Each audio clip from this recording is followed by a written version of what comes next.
During the last week, we have seen a lot of videos talking about the Mag 7 earnings. The results are absolutely crazy. Meta has dropped 10%. Google is the biggest winner. I think Amazon's gonna crush. I almost made the same video analyzing the earnings to tell you which Mag 7 I just bought, but then I realized that's a bit boring. You don't need another earnings recap. You need something better. I spent the last week tracking these 23 finance YouTubers to see exactly what's their favorite Magnificent 7. Each creator value 1 point, and today we are ranking the Mag 7 from the absolute worst to the undisputed YouTubers' favorite. Before we begin, a quick heads up. I've seen hundreds and hundreds of hours of content, but it will never be a perfect rank. Stock prices change every day, YouTubers' opinion change all the time, so I link all the 23 channels in the description below. Go double check their latest video to see if there are any updates and ask them if I got it right. Let's start at the very bottom of this list. Zero YouTuber picked this stock, no one. Actually, you know what? There are only these 7 options. I want you to mentally pick the first position and the last one. If you want to write your guess in the comment, it's even better. Let's see if anyone can get both right. While you choose, I'm going to start with the second last. Only Tom Nash have it in his portfolio. My portfolio is well known, 40% Palantir, 40% SP 500 and 20% Tesla, so I had a phenomenal year. This is an old position for Tom, and he also likes another stock in our list, so we are just giving a half-point endorsement for Tesla. Moving on 5th position, we find the giant founded by Bill Gates, Microsoft. Let's hear what other YouTubers has to say about it. Microsoft has been trading at its 200-week moving average for the first time in over 13 years. When a quality stock like Microsoft falls down to that line, it signals a rare long-term buying opportunity. Don't just buy a stock because it dropped a lot. Ask yourself, is it a great company? Is it a high-quality company? And obviously, Microsoft is very, very high quality. So I do have quite a sizable position in Microsoft already. I've bought a lot over many, many years. It's way above my cost price. So even if it drops another 20%, 30%, doesn't really bother me. I told the gang it would probably test $350 or so, and it got just to that range, like $356. This was a $550 stock. It's a swan. It's one I could invest in. I believe it'll be worth more in 5 or 10 years. All in all, I got about $858 per share, or 115% on the upside, or about a 17% annual return on such a mega cap, amazing company like Microsoft. So again, this is why I bought the dip on Microsoft. I think it's an amazing company, and I think the stock's undervalued. So this is at 2.5 points. Adam liked it a lot some weeks ago, but also ticker symbol U, Mr. While Up Wealth, and the Patient Investor contributed for half point each. Personally, I also really like Microsoft right now. Some weeks ago, I sold my Airbnb position to buy Microsoft at $380 per share. I'm already up 9-10% at the time of recording, but Airbnb is up as well, so we will see over time if that was a smart choice or not. I will add my half point here, which ties Microsoft at the 4th place with Alphabet. Also known as Google, ticker symbol GOOGL. Google is not just a search platform. They have search, they have subscriptions and devices, they have YouTube, they have Google Cloud, but they also have other bets like Waymo and Wing. And not only will Google bring in over $110 billion per quarter, but that growth is actually accelerating. Acceleration in growth, margin expansion. It's exactly what you want to see. And if we can continue to see this, well, then I think, yeah, the party continues. This is one of the highest quality businesses in the world. And for context, Alphabet is already my largest position in my portfolio, one I've held for a number of years with big gains, but I want more. And I believe in the company long term. I don't see any flaws here. Billions of people choose to interact with Alphabet products every single day, including you watching this video right here. That's a phenomenal position to be in. Mark and Travis gave full endorsement to Google, while half a point from Future Investing and Couch. Judging from the earnings and the price explosion, they were spot on. So, we have Amazon, Apple, Meta and NVDA left. At this point, it's easy to guess who's last. Apple. No one is endorsing it, and I understand why. New CEO brings extra uncertainty, is not growing very fast, and the valuation it's not extremely cheap either. Before we discover the top 3, I'm going to show you another rank, the hidden rank inside the ranking video, the forecaster most undervalued rank. I want to see if it's going to be similar to the YouTuber consensus or not. Forecaster fair value calculation places Tesla last position, 31% above fair value. Google, second last, 16% above fair value. Then Apple, basically at fair value. Fourth place, Amazon, 3% below after this crazy bull run of the last weeks. Meta, third position, 10% below fair value. Second position, Microsoft, 26% below fair value.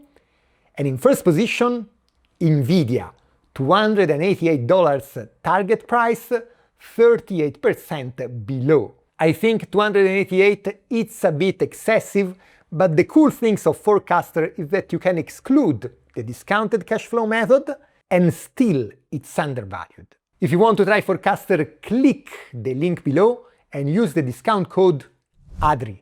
Now let's go back to the main ranking, the top 3 most endorsed Magnificent 7. In third place, the main position of YouTubers like BusinessWiz Brian, Jerry Romaine and Chris Sain. The scorecard is clear. NVIDIA won this fight and it wasn't particularly close. 18 points out of a possible 18. NVIDIA is the strongest name in this entire group by every structured measure we applied. Semiconductors are my primary engine. NVIDIA, Broadcom, AMD. These companies are the foundation of the entire AI revolution. Every data center, every AI model, every cloud platform is built on top of their chips. Without them, none of it is going to run. NVIDIA's overall growth has been stunning. But the most important part is the next few quarters that we end up seeing continuous growth, currently expected at over 80% or roughly about $80 billion as according to Wall Street. $45 billion of net income. That's more than 2023 and 2024 combined. Coach still has a $230 price target on it, so I don't care where you get this at. It ain't $230 yet. So you have a huge upside for those of you that want to make some money, but more importantly, for those of you that are actually patient. Patience, guy. NVIDIA is at the core of the AI revolution. It also got half a point from ticker symbol U and future investing. First in Forecaster ranking. Incredible company. That leaves Meta and Amazon. Amazon and Meta. And the crazy part about these two stocks is that many of my favorite YouTubers, Joseph Carson, Jeremy Lefebvre, Daniel Pronk, Parkev and Prof G, pointed out exactly both of them. It's funny because like MasterCard and Google are my two biggest positions, but I'm actually right now the most bullish on Meta and Amazon. Those are my two top picks for 2026. I think Amazon's going to crush the S&P 500 returns over the next 5 years. But that's because the growth with the now cheap valuation. Amazon is the third biggest stock in the public count, up $107,000 on it, up about 49% on it so far. I want to build this stock even into a bigger position. It's still a great deal. The only positions I have in the public count that are bigger are AMD, Meta, right? And I was someone who was happily buying Meta shares after their fourth quarter 2025 earnings results at around $700 per share. Because on a standalone basis, just looking at the share price right now and looking at Meta's valuation right now, I objectively do still think that the stock is looking undervalued. And if the share price remains around here, then it is a stock that I will continue buying and building out my position in this price range. I was buying shares of Amazon at the end of February, and at the beginning of March, I was nibbling on my position. But again, even now, I still think the stock is offering value, and I don't plan on selling my Amazon shares anytime soon. So new to the portfolio last year, right at the end of the year, was Meta. To me, I see a great business doubling down and building the infrastructure that's going to make them an even better business, increase their competitive advantage, increase their moat, And that is how businesses grow, profit, and the stock price goes up like crazy. The midpoint of the range of estimate I've provided for Meta is about $820 per share.